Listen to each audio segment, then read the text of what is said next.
एकीकडे मुंबईच्या आझाद मैदानावरती मनोज जरांगे पाटील यांचं आंदोलन व उपोषण सुरू असताना दुसरीकडे आता ॲडव्होकेट गुणरत्न सदावर्ते यांच्या घराजवळ पोलिसांचा मोठा फौजफाटा या ठिकाणी तैनात झालेला आहे।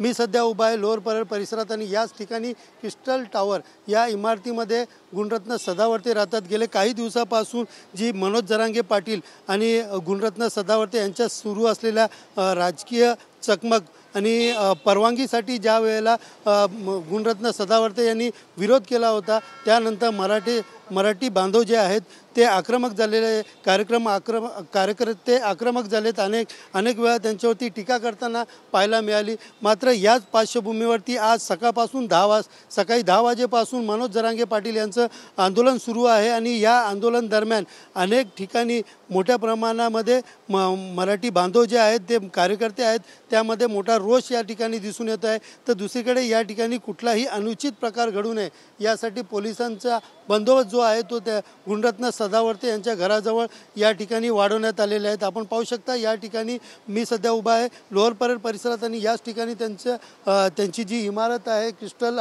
टावर या टावरच्या परिसरामध्ये मोठा पोलिसांचा फौजफाटा या ठिकाणी तैनात करण्यात आलेला आहे।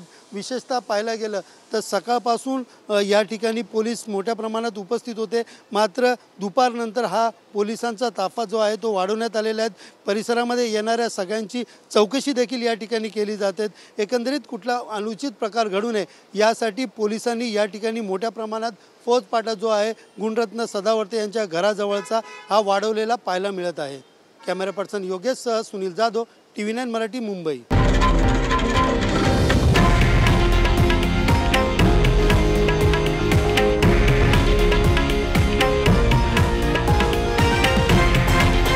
हे आहे देशातील नंबर 1 न्यूज नेटवर्क आणि आपण पाहत आहात TV9 मराठी, एकमेव।